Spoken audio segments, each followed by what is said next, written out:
I'm photographer David duChemin, and this is Vision is Better, a sometimes weekly podcast about the craft and art of photography. Welcome here. Hey, welcome here. Today is another episode in conjunction with the 5-day deal. If you're watching this in the future, in other words, not the week of September 10 to 15, 2015, then you can disregard some of this stuff. But one of the reasons we're doing this particular episode, is because we've got this 5-day deal that's going on, and rather than make it a really noisy kind of, big inflatable gorilla, buy now, we wanted to make this a little bit of fun, and we wanted to make it a bit of a celebration of photography. And so yesterday I posted something. Today I want to post something, and we'll do this for 5 days. I nearly told you what I posted about yesterday, but I can't remember. But today I want to talk to you about 2 things that you can do to improve your photography. And as the week goes on, that number will go up. Tomorrow will be 3 things, 4 things, and 5 things, because it's a 5-day deal.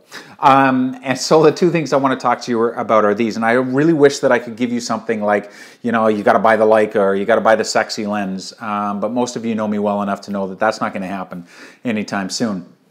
Although you're welcome to buy the Leica and the sexy lens, it's just not going to improve your photography the way you think it will.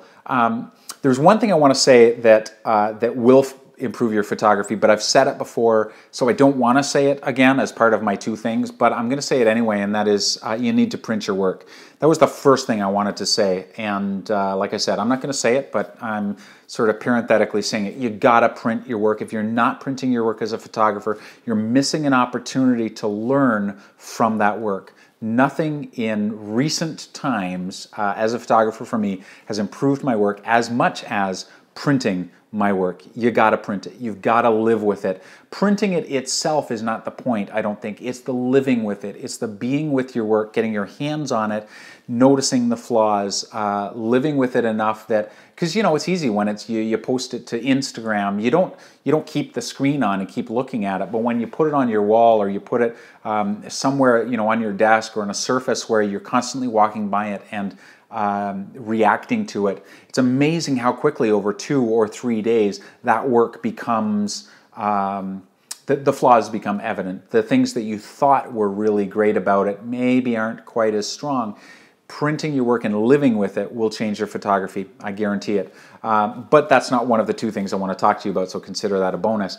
The first thing I want to talk to you about in terms of improving your photography, and I'm going to try very hard on this episode not to strongly suggest that you do anything, but I think the subtext is there. I'm strongly suggesting you do these things because I believe strongly in them. I'm very passionate about the fact that it's not the gear that will improve your work, that it's your work that will improve your work.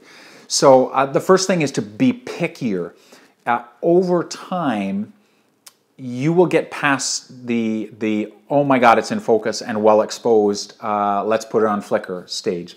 That stage is an important part of our growth as a photographer, but it passes. Just because you hiked really far to make a photograph of a certain waterfall doesn't mean that photograph to anyone but yourself, and that's valid, doesn't mean that photograph to anyone else will be as compelling. What will make it compelling is what is in the frame of the photograph. And you need to, at a certain point, become pickier about that work. Become not just a photographer, but a curator, because people will judge your work not only on an image-by-image basis, but as a body of work, as a collection, as one image informing another.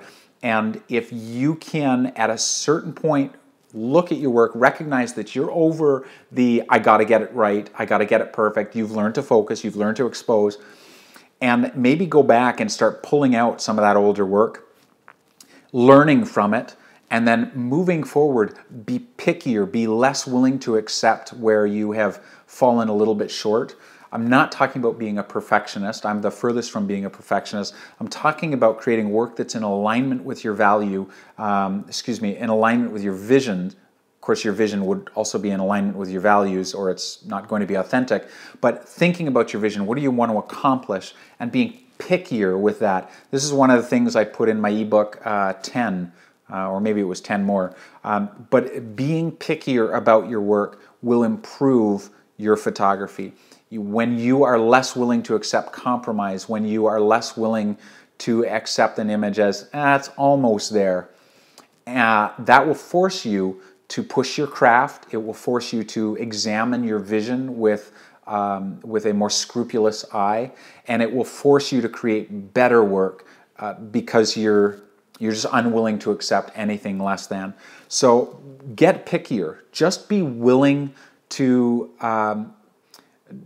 be willing to be less accommodating of the work that falls short. It's okay that it's a sketch image.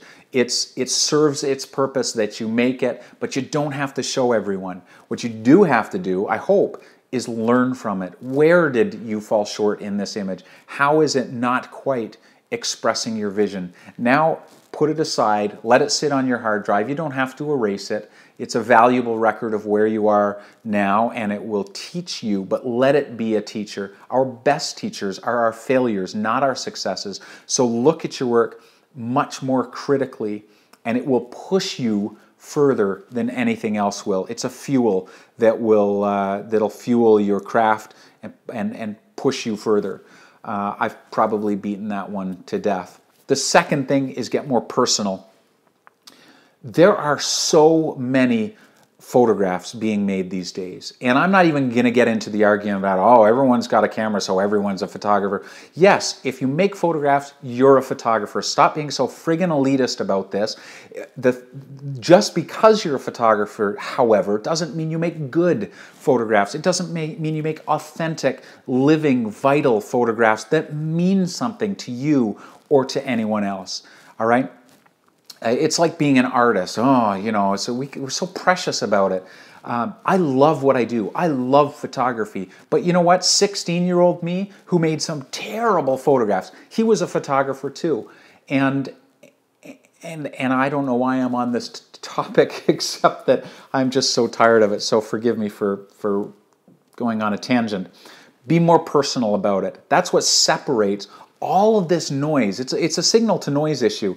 There's so many photographs out there, and that's okay. It's okay that 16-year-olds are making photographs and 60-year-olds, and they have all kinds of different cameras, and you know, who are we to say whether they are or are not a photographer? That's not relevant. What matters is that people are making photographs, but if you want your photographs to stand out, if you want them to do something more than just say, look, I can make a photograph. Anyone can make a photograph. I'm photographing on this series on a G7X, a Canon, and apart from the fact that every now and then it totally blows the focus, it makes perfectly good photographs, in my hands, can expose and focus things without me thinking about it.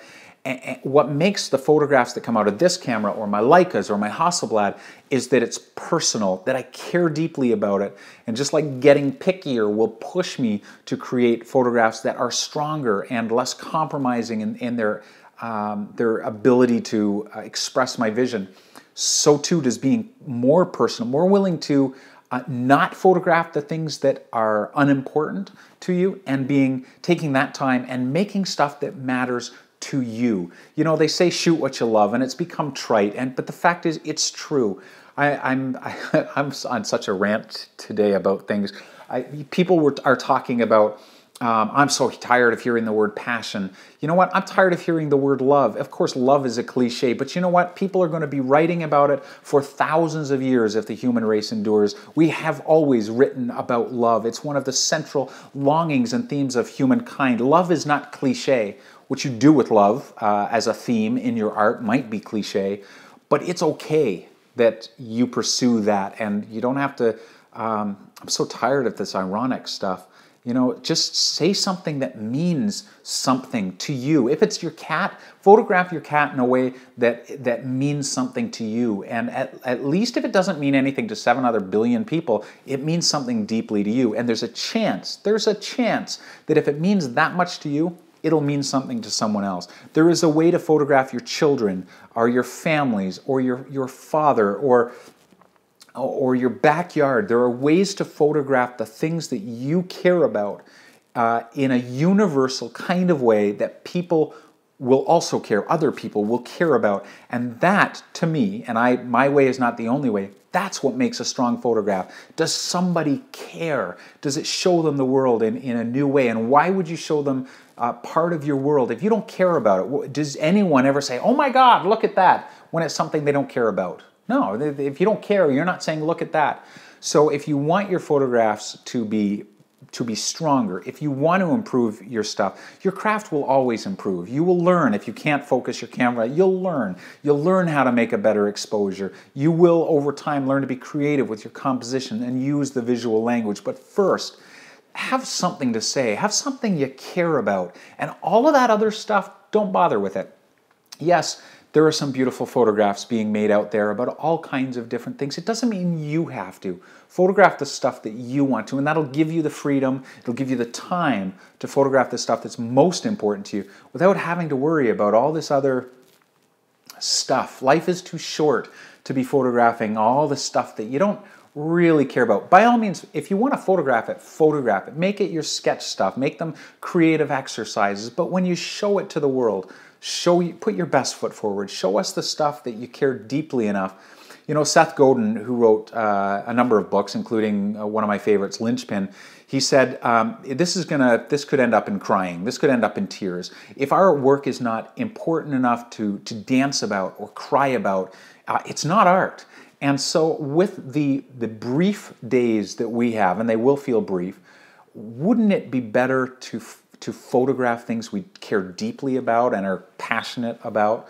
I think it would, and let the cynics go on about how tired they are of hearing about passion. I don't want to live a life without passion. I don't want to photograph something that isn't driven by my passion and my vision. And I know all this stuff is artsy-fartsy, and it makes you want to put on a black turtleneck and wear a beret and stuff. But honest to God, we just don't have time. And nobody wants to see stuff or experience things that doesn't come from a place of universal human longing and for connection. And anyway, I wrote a couple blog posts recently. If you go back on my blog at davidduchemin.com, in fact, look at the show notes for this particular blog episode. I'll put the links in there.